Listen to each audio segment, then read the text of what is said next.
Welcome to NYC Jewelry Week 2022. We are the co-founders. I'm JB Jones. And I'm Bella Neiman. And we're super excited to welcome you to our 2022 virtual program here on our official YouTube page.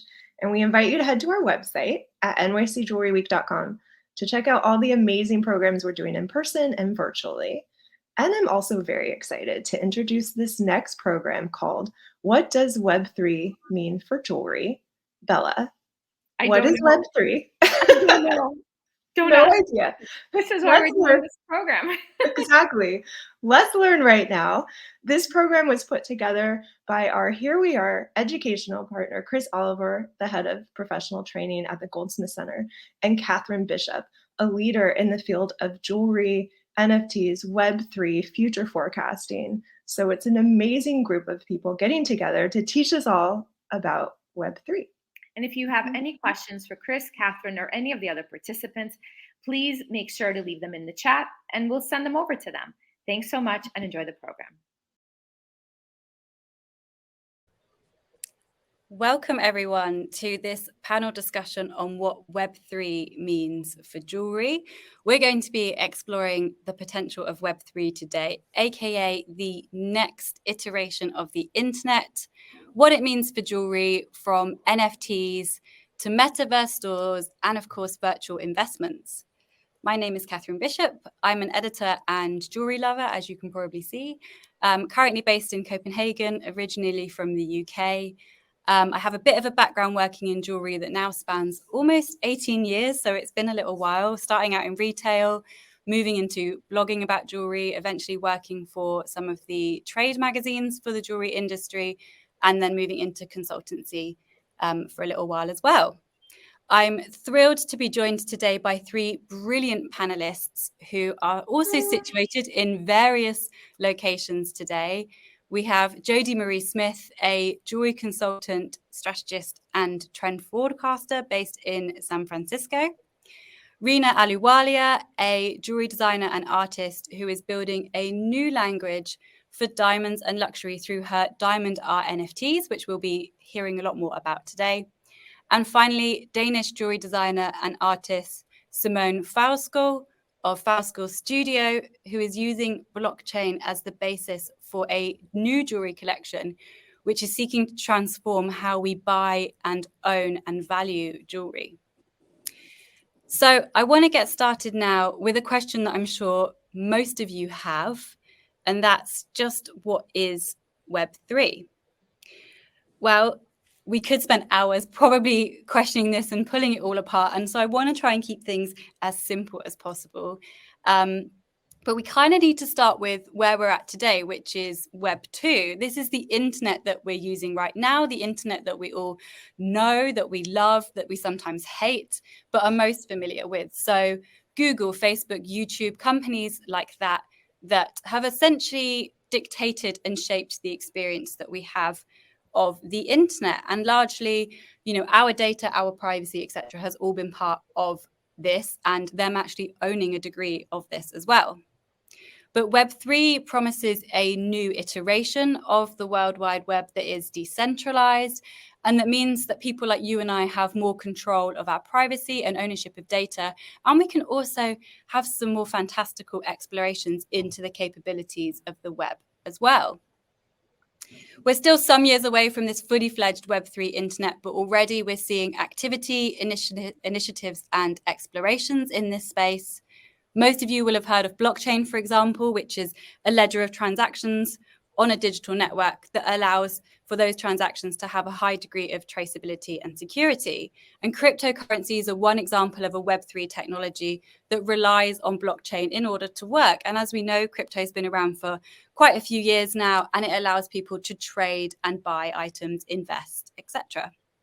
And then, of course, you most definitely will have heard of NFTs, or non-fungible tokens, which have had a great deal of buzz for collectors and investors, and a few highs and a few lows as well. And there'll be something that we'll be exploring today. And then, of course, there's the metaverse, which is another component or part of Web3, not to be confused with being the same thing.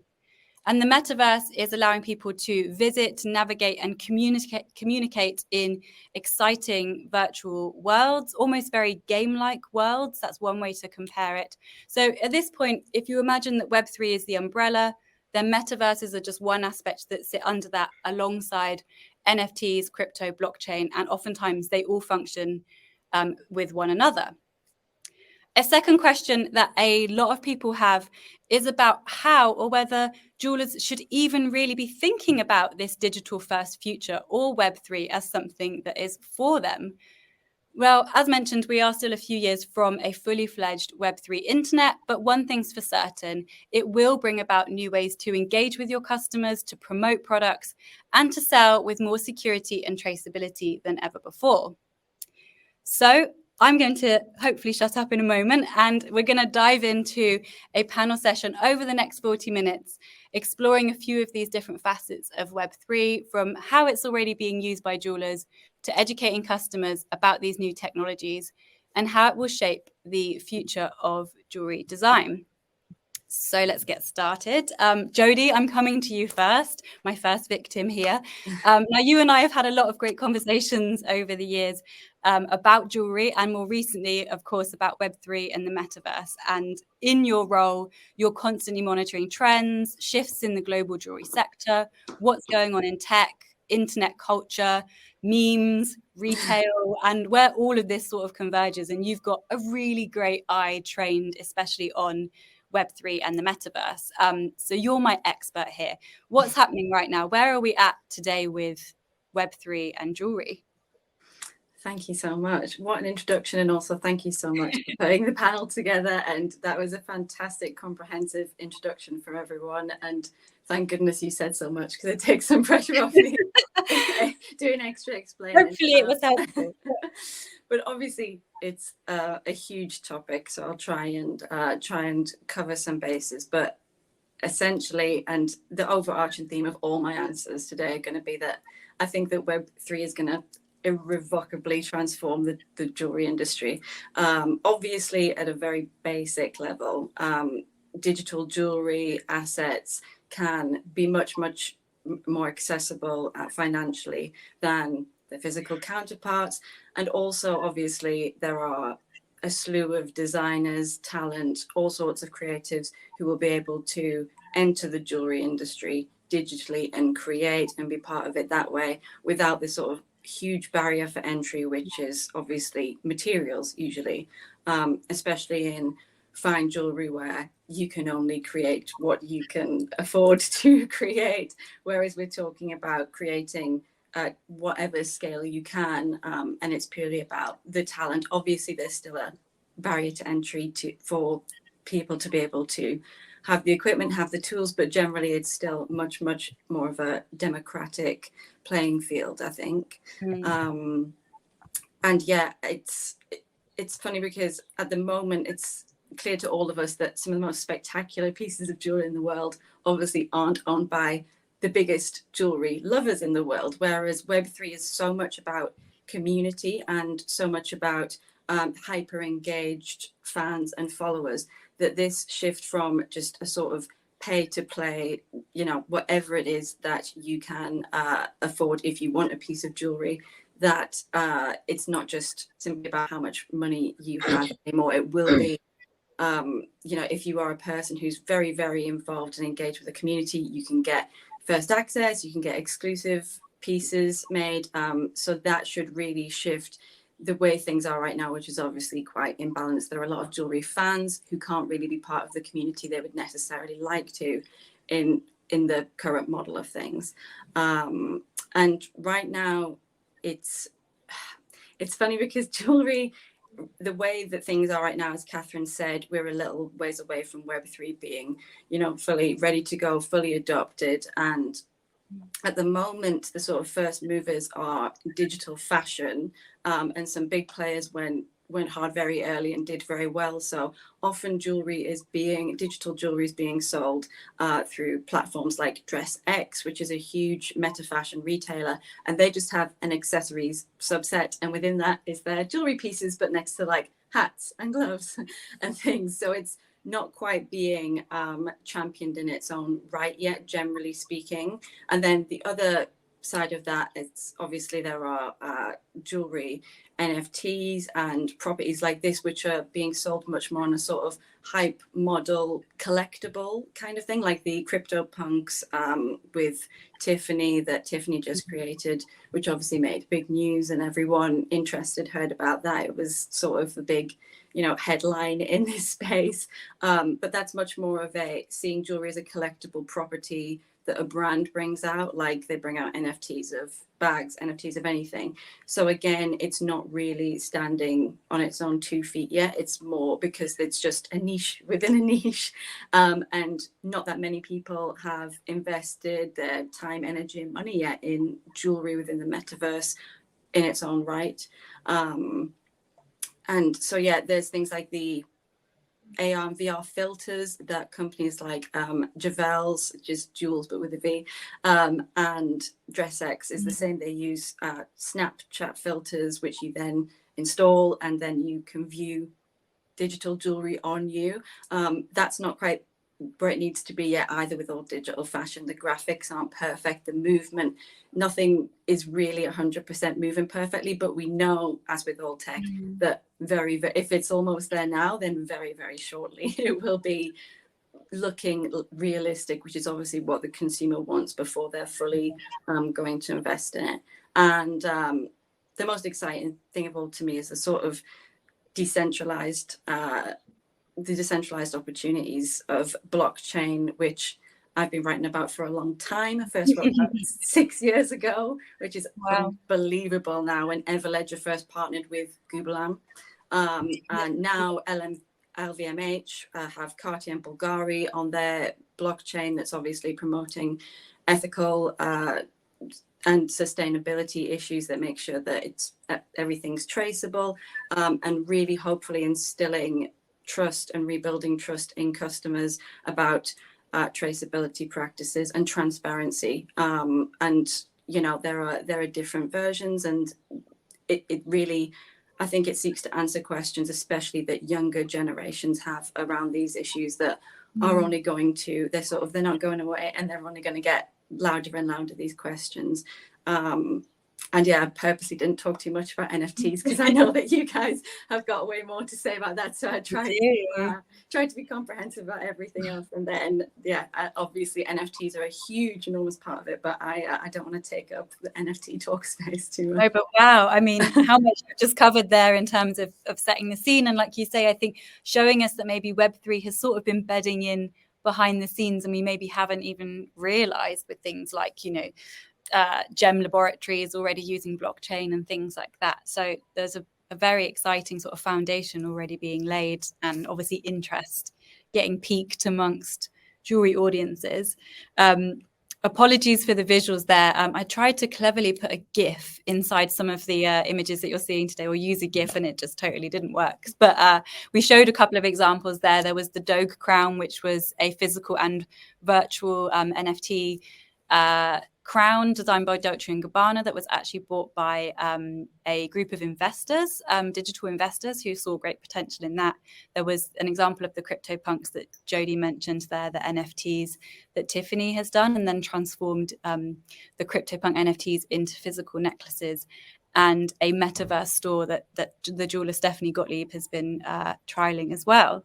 Now, NFTs, of course, Rena, these are your area of expertise for sure, and you're really kicking off this space with your digital diamond art NFTs, and these are one of really the earliest iterations of NFTs that we've seen to emerge in the diamond and jewelry sector. So can you share with our audience today what NFTs are enabling you to do as a designer, as a jeweler, but also what do they mean for collectors of your jewelry and artworks? What additional thing are they bringing to your customers? Well, thank you for having me first. And this is such an an interesting topic. And I guess I need to just go back a little bit and start from, how did I learn about it? So it was, I'm a technology lover. So I always kept reading about, science and technology, what's happening around. I started hearing a lot about blockchain and what it could do. And as somebody, who's invested my life in making physical artifacts like jewelry, or paintings of diamonds or gemstones or sculptures, it just kind of clicked. It felt very natural for me to adopt and, even experiment with. And so it was just a natural progression for me to become more curious. And of course, then in 2021, late 2021 is when I launched my digital, diamond art NFTs.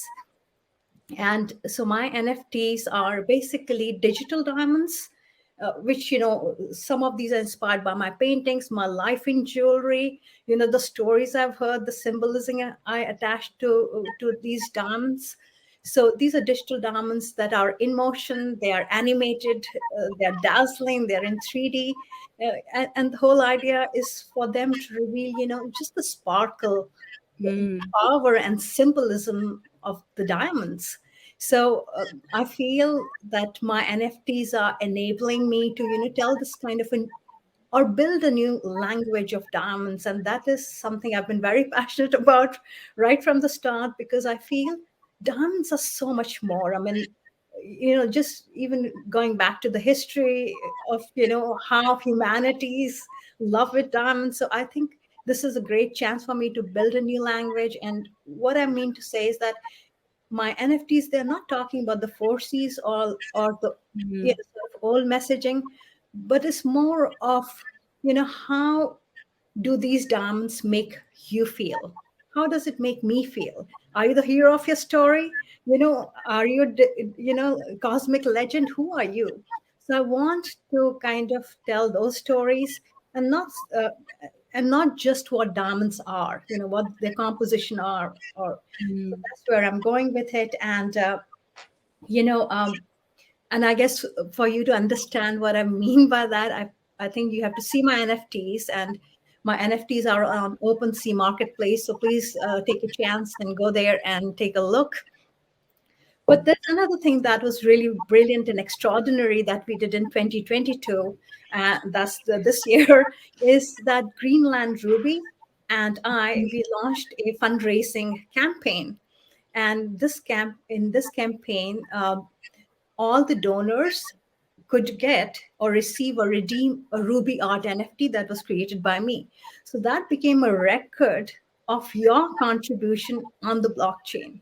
So this became also it's the very first time in our gem and jewelry industry that not only, so you're tying the physical precious gemstone with a physical artifact like a painting with a digital artwork, that is the NFT and blockchain. The whole provenance is attached to that. But I guess more importantly, you're making this tangible contribution. So whatever funds we raised that go to the Pink Polar Bear Foundation for conservation, for polar research, and for community service. So that is another application of NFTs that I did. And the second part of your question was really interesting, is that what do NFTs or digital jewelry or digital art mean to the collectors? I think it's a pretty good question. Yes, if people have been used to buying like a physical painting or a physical piece of jewelry. Yeah, great. So here on screen we can see like some of your virtual versions and of course your diamond painting. So yeah, what's that interplay between the two? Yeah, thank you. So so what do collecting digital art or digital jewelry could mean to collectors? So I can start because I know myself pretty well. So I'll start with that example first. So in my case, I can easily say that when you own my NFT, you own a timestamp. So not only that you get an incredibly beautiful artwork like you see on the screen, that you become owner of, and this is from an artist with proven historical record and provenance in the real world, and but also you get to hold or own a historically significant NFT in the jewelry and diamond timeline, because these are the earliest NFTs, one of the earliest NFTs. So and I think collectors really know and they recognize that whether it's art or whether it's jewelry, it's an investment. Whether it's physical or digital asset, it's an investment, and over time it could go up in value. So, like when I look at my collectors as well, it's a fascinating mix. They're so diverse.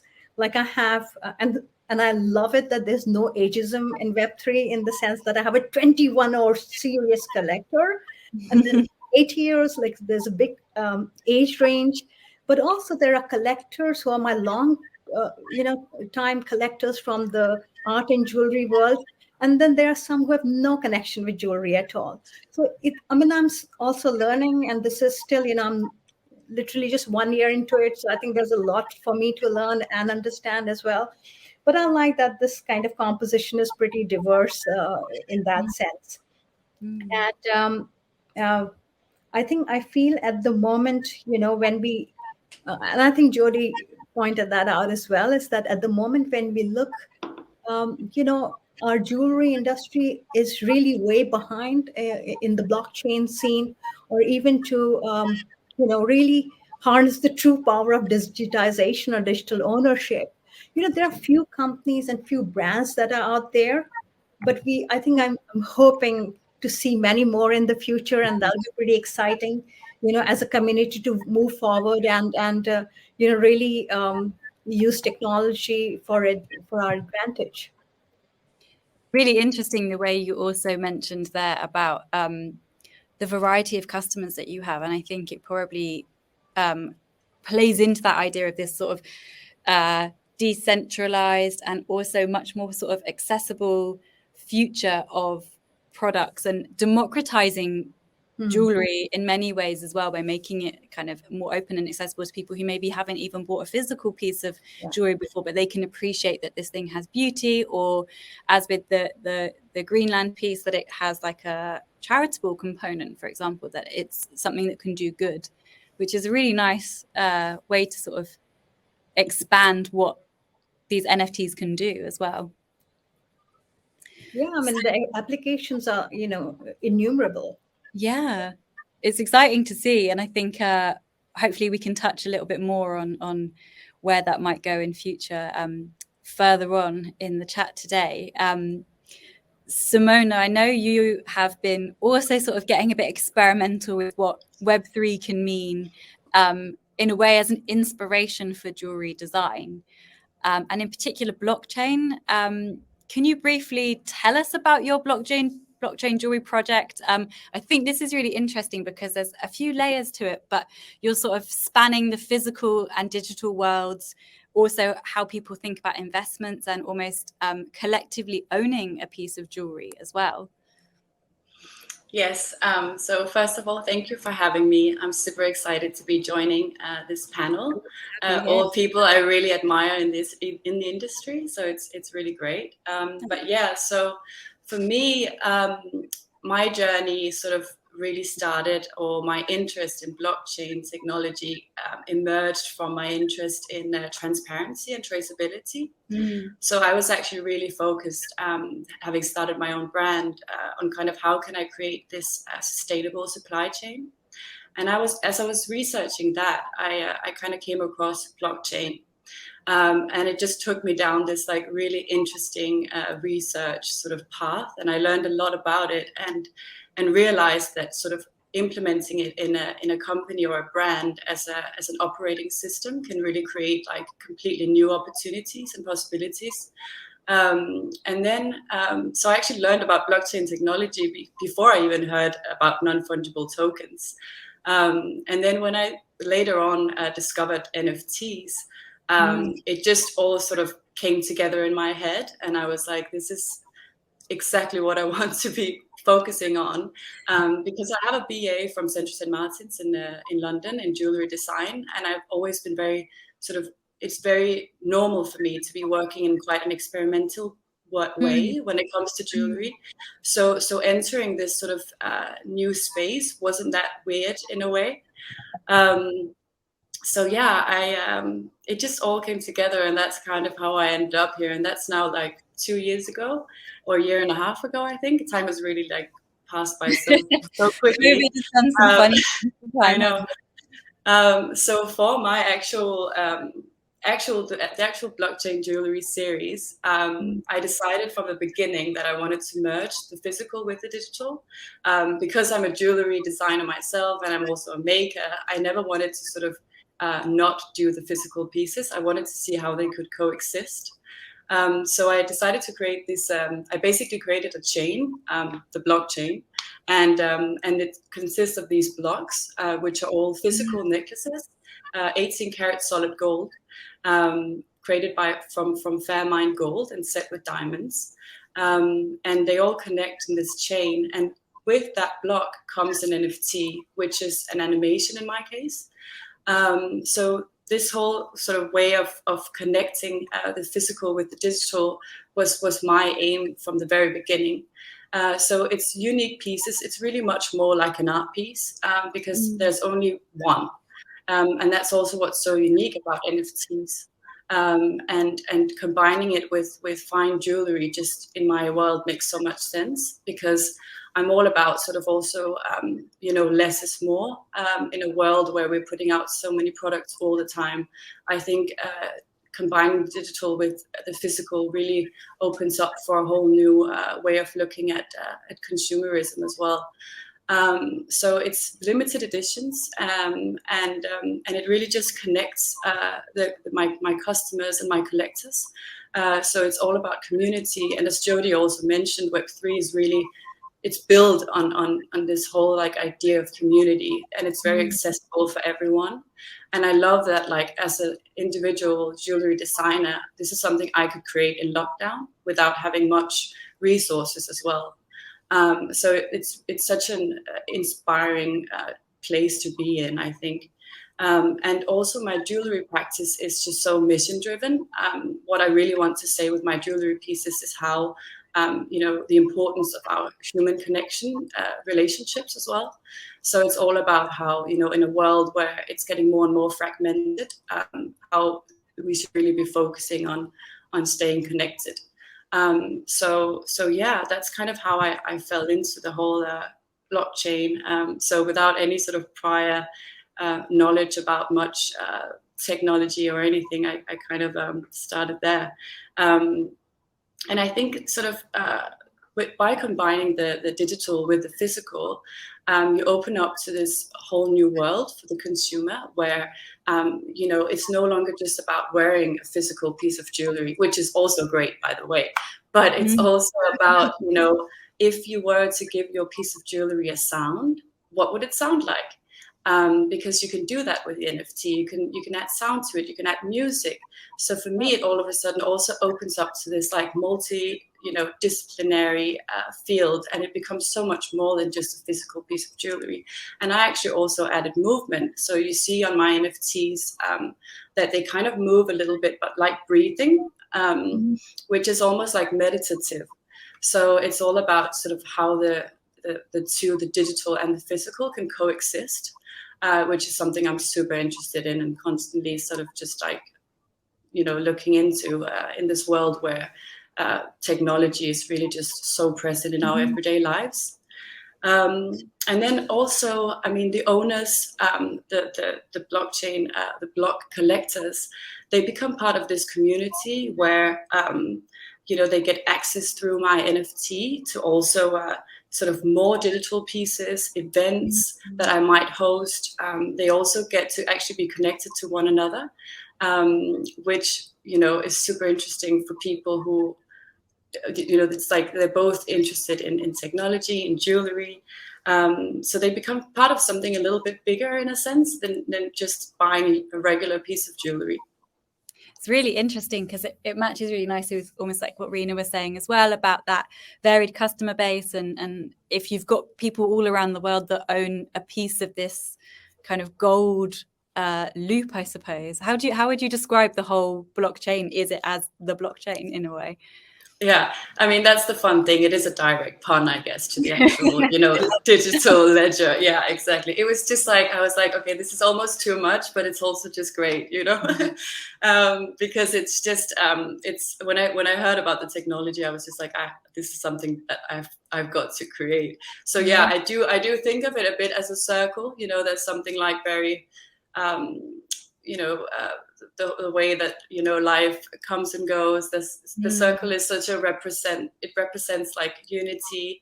It's also like circular, also in terms of sustainability, and there's so many things that comes with the circle. So I think it's sort of like a unique community I'm creating with people who are all sharing this interest in tech and the future and what it's going to be. And if I remember rightly, did you enter the design into the Goldsmiths Craft and Design Council Awards? I did. Yeah. Yeah, I actually won an award. Yeah. It's fantastic. Yeah. Oh, it's so fantastic. I remember the drawings and the descriptions of it, and all of the judges were very excited to see it. So congrats. I was so surprised because as also, I think it was Rina who mentioned that, jewelry is such a traditional, it's a little bit old school, right? Especially in those awards as well, can be and very especially in those awards. So I was just actually I was so like surprised that they even not understood, but like took it on board, which was just so great. I think that was very special. Having been in the judging session itself, I could definitely, we had a few people who understood it and a few that needed explaining, but that was the beauty of it. The jewelry became a vehicle for helping people to understand this future and blockchain. So yeah, it's amazing how these physical or 2D or 3D designs can do that as well. Completely. Thank you so much, Jodie. We've seen a few brands and designers turning to Web3 when it comes to marketing. So if we're not just thinking about the designs now, but also the storytelling and the customer experience that's sort of built around jewelry in this way. We've seen a few metaverse experiences. I mentioned earlier on that a couple of brands are testing out retail moments in these spaces. I'd love to hear your view on this, jewelry in the metaverse. What are some of the opportunities or maybe considerations for brands here? I think that I'm so excited to answer this question. Honestly, metaverse retail experiences merging e-commerce and entertainment, to me, and from everything I know and everything I write about here, there, and everywhere, like Catherine sort of introduced earlier, bless you for going through all that, it's the biggest opportunity. It's the most wildly expansive, and it's also at the moment I feel the most nascent. It's really because obviously the graphics, like we talked about earlier with AR and VR, digital jewelry, the graphics aren't quite where they need to be yet to sell into people. Often like it's ready to go make these spaces, create, and I think it feels the most sort of abstract and ethereal idea. NFTs obviously people can get their heads around them quite quickly once they get into it. It's a digital version in the simplest sense of it, and people can get there. But when we talk about actually the potential for building worlds for each brand, for each person, for any designer that can and wants to, with infinite space and limitless possibility for how it looks and how you experience it, is mind-blowing to me. But also it feels like, I think people think it's quite far away, and I don't think we're that far away from it. We sort of generally, the news on the street is that we expect a decent VR AR headset to be readily available in the next, not very long, within the next year. And once, just like with smartphones and iPhones, once those are more in homes, creating metaverse spaces that people are experiencing, elements of entertainment and retail at the same time, is like just beyond words of a big opportunity. And I know that people are interested. I know that people are starting to sort of have their heads turned by this, because people, ask me about it. I get, and I know that independent jewelers and brands are looking into creating these spaces, and I think people do understand the potential there. I hope that the jewelry industry in general catches up, because we are typically slow adopters. I remember people not wanting to go on, like big brands didn't want to be on Instagram and social media, and people resisted against just Web2 e-commerce sites as if that was somehow cheapening things. So I hope this time that sort of people do understand and appreciate that, as much as this feels, I know it can be hard to get people's heads around, but I think it's really worth talking about more, as much as we can, as all of us here do. But we really are a niche within a niche at the moment. And I do believe there's huge potential for it already. Like Claire's Accessories, the British brand, it's also in the US. I don't know how global it is. I don't think it's very global, but it's like children's playful accessories, essentially. Where you get your ears pierced for the first when you're a kid.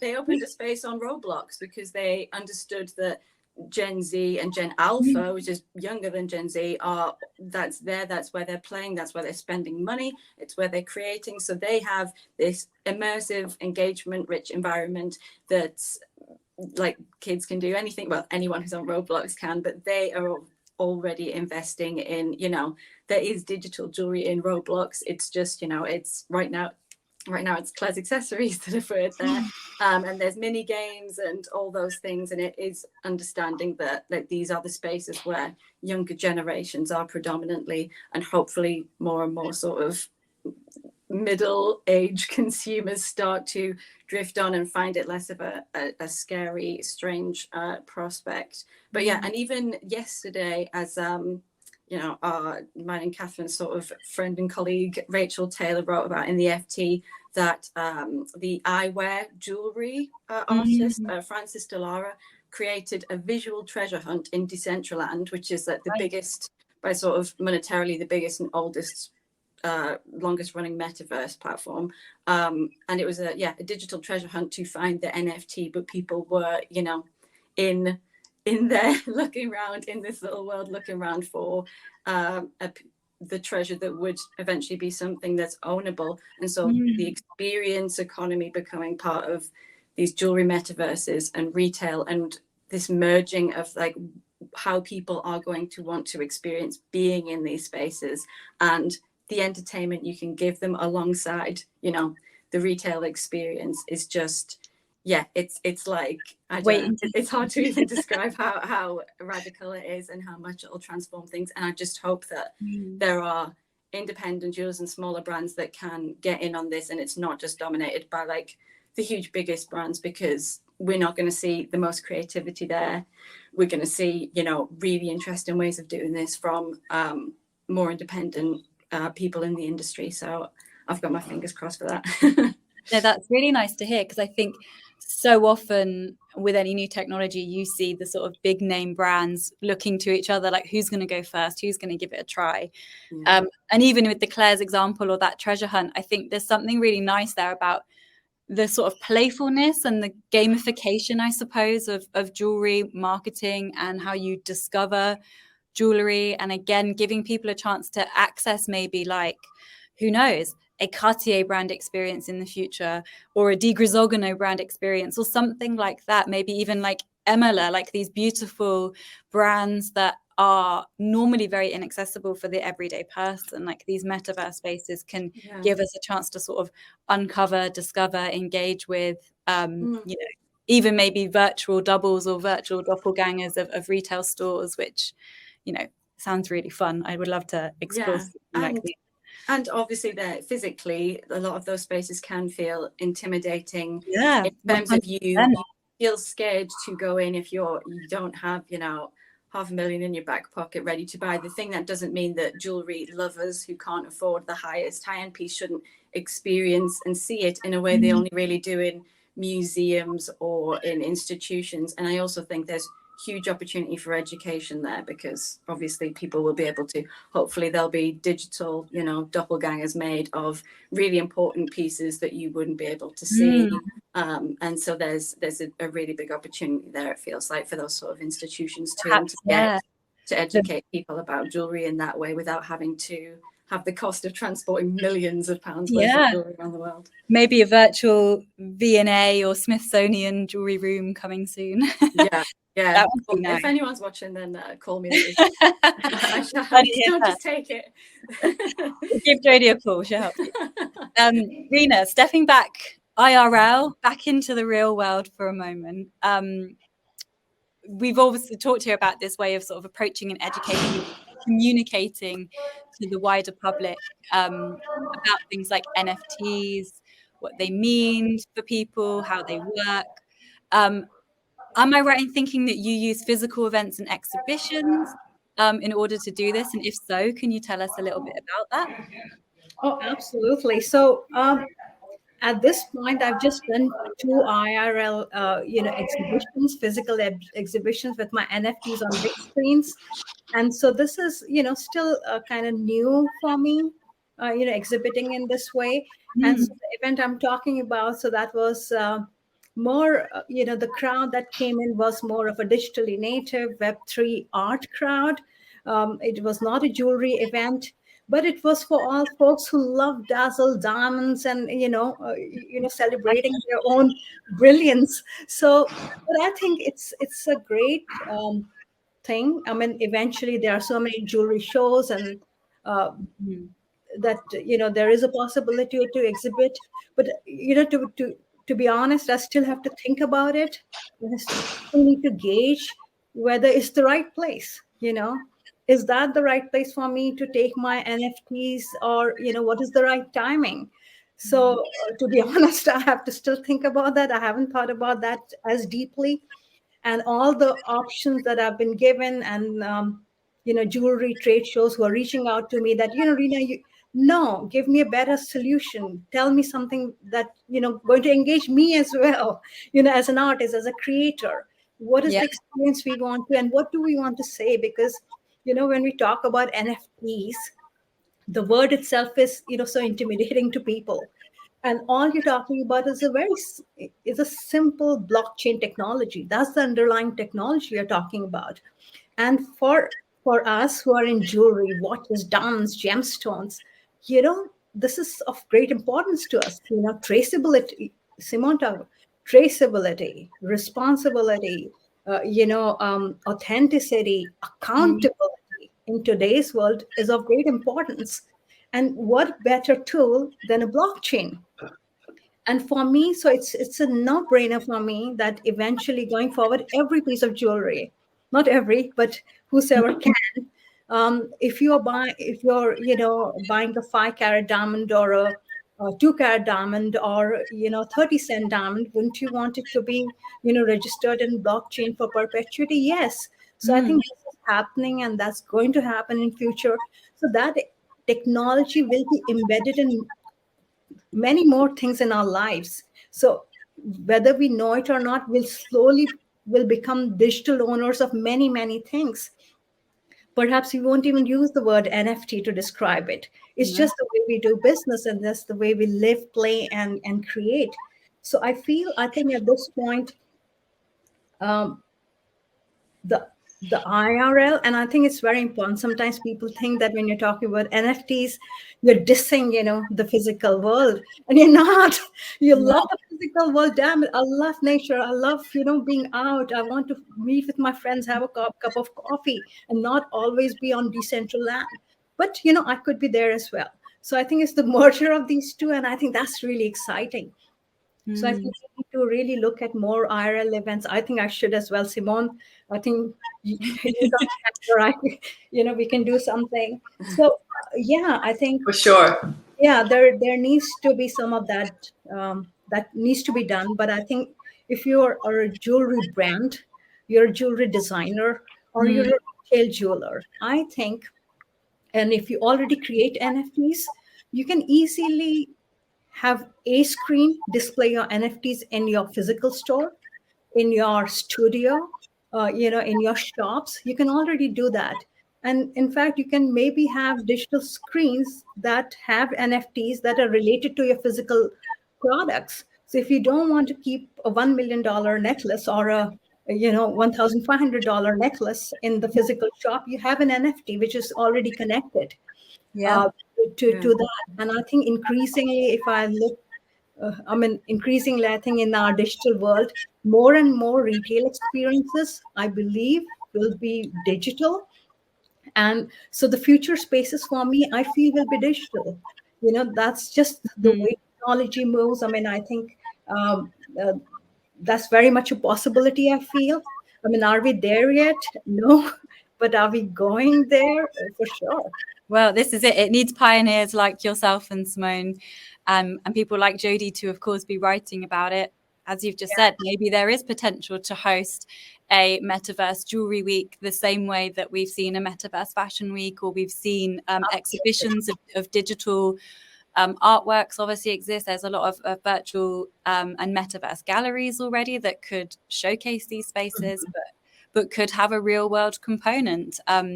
We've seen the jeweler Posse, for example, collaborate with Crosby Studios, who are a really interesting sort of digital first design studio to create a physical space that looks like you're inside a metaverse realm. And then they've used it with an augmented reality viewing space where you can view a Posse collection in AR, which is really interesting. And it brings, again, like a change of experience for the customer, I suppose, as well. One thing I'm also really conscious, and you touched on it there, Rena, is we have this future where actually we maybe won't necessarily delineate between IRL and URL and what's happening online and offline. Increasingly, as Jodie sort of touched upon, if you're Generation Z or Gen Alpha, you don't really define yourself differently between your digital self and your real world self, so to speak. And the real world is increasingly comprised of digital experiences as well. So it's going to be very interesting to see how that plays out, which I think brings me quite nicely to this question I have for you, Simone, which is about design and about the future of jewelry design with Web3 sort of in the background, or maybe becoming ever more prominent in our lives. How do you think these sort of digital worlds and experiences could influence the type of products that not only you create in the future, but the future of jewelry design itself? Like, as we've just seen maybe with Crosby Studios and Posse designing a physical cafe and space that looks like it's a digital environment, how do you think this digital aesthetic might actually start to shape the design of physical jewelry like you've done with your blockchain collection? Yes, I think the metaverse and Web3 is just such an exciting playground. I think much like Jodie, I'm super optimistic, and I think it's really going to just sort of become such a big thing for jewelry brands in the future. And I think there's just so many opportunities and possibilities for creativity and storytelling. And for jewelry, especially for me as well as a designer, storytelling is such a big part of jewelry, right? And I think we come out, we meet our customers and our collectors with a mission, and we have a narrative, and the metaverse will just be such a great way for us to show this, because we can create worlds, right? Yeah. So not only are we now, showing products, but we can actually create a whole world around what our values and what we're trying to say. So I think, it's there's so many like great things about VR, AR. And I only think that we're going to see much more of it for jewelry designers and brands in general. I think it was this yoga brand, Aloe, who also did a Roblox collaboration. And, they could really sort of show their ethos and their mission by creating this like super mindful space.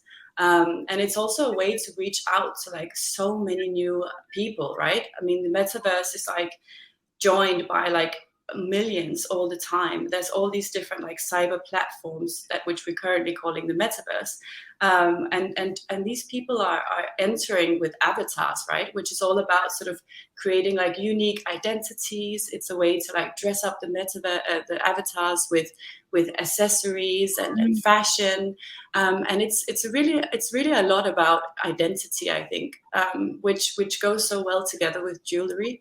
So I think that it's really only something we're going to just see so much more of. And right now, there's also great examples of how the metaverse can be used, like Jodie mentioned, for education, but also, you know, learning. And it's going to completely revolutionize, I think, the way we interact with each other in the future.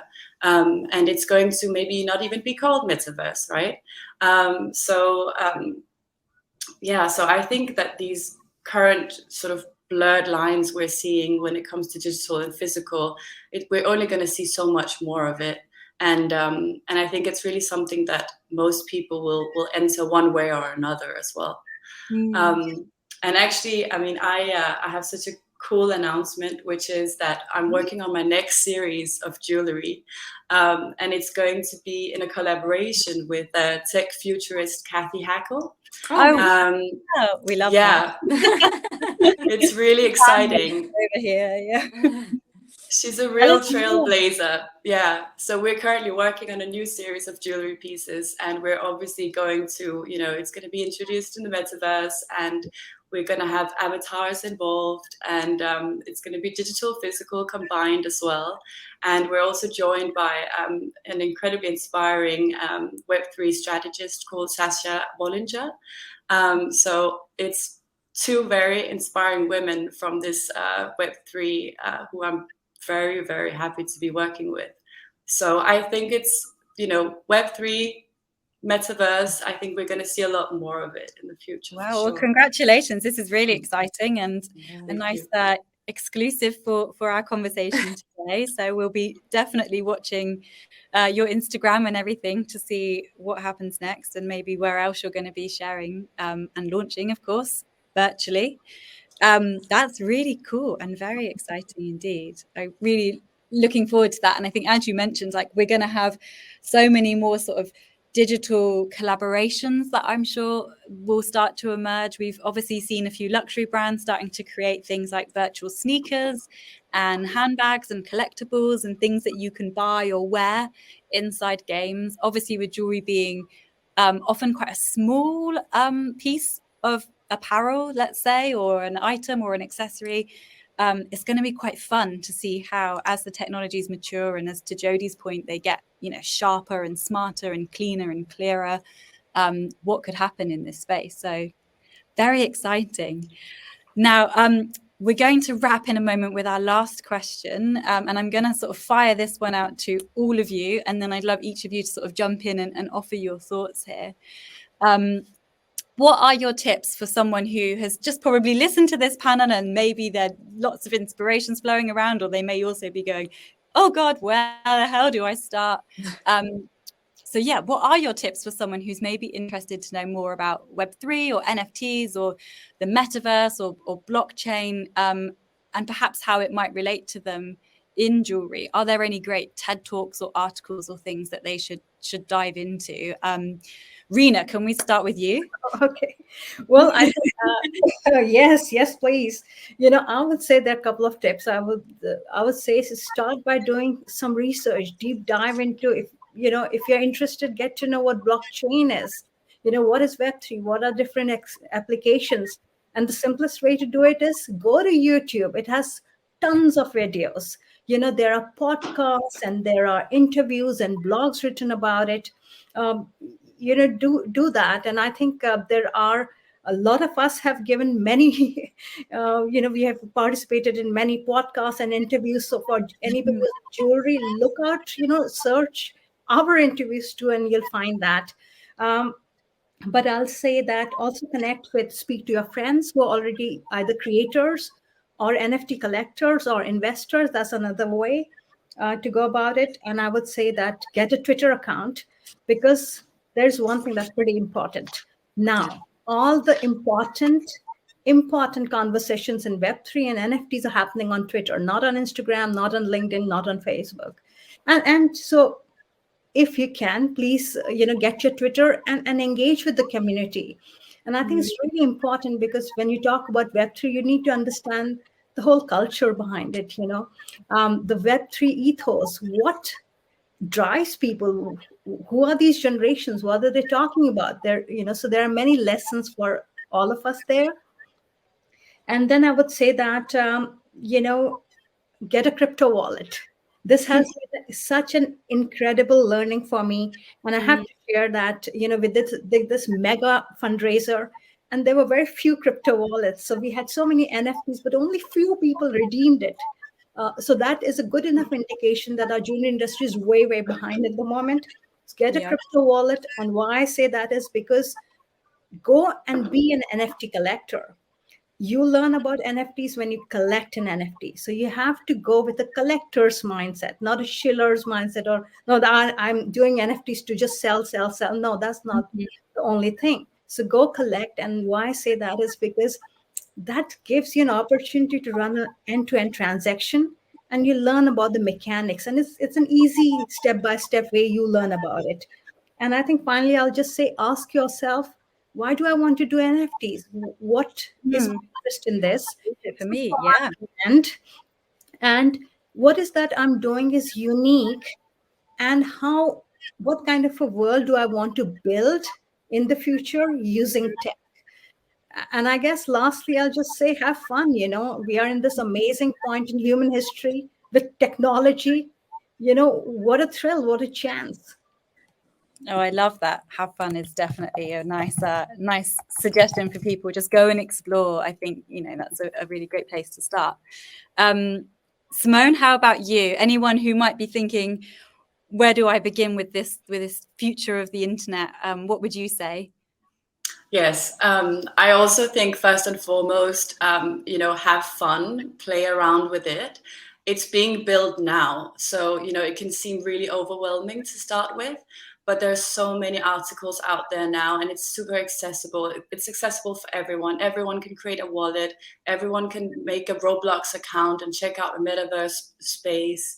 And then just, take it step by step, because it's really a whole new world, and it's overwhelming for everyone. I know friends of mine who's been in crypto for a long time, and they're still saying, something new is constantly happening.